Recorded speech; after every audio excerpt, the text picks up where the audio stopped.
The International Center for Global Climate Change had begun a worldwide policing campaign in an effort to reverse the effects of global warming. Each country was asked to produce an independent tribunal before which citizens would appear to plead green or not green.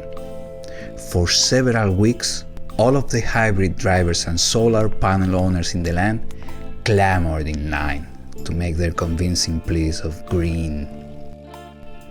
So far, no one in the country had pled not green.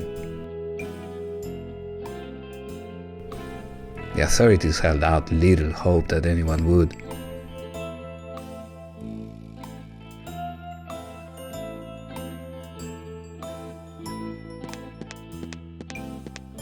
Michaela was no exception.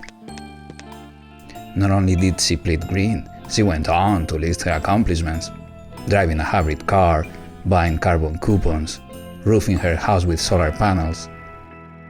All of the big stuff. Like so many before her, she pled green. The judges were losing hope they would ever hear anyone plead not green, which was the only way they could prescribe changes to curb the country's astronomical carbon emissions.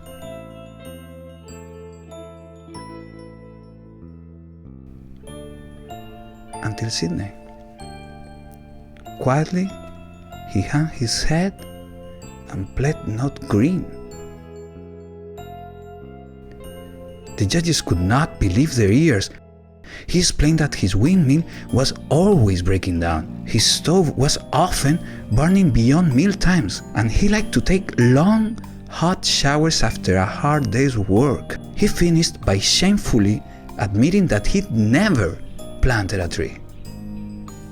The judges were so happy to prescribing green penalties. They mentioned little things to start with: avoiding disposable things like plastic water bottles and excessive packaging, recycling, avoiding food and drinks from the far corners of the world.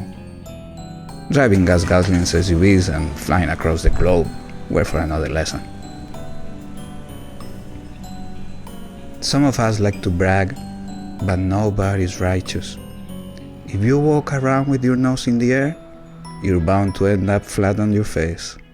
But if you're content to admit your faults, you will become more than them.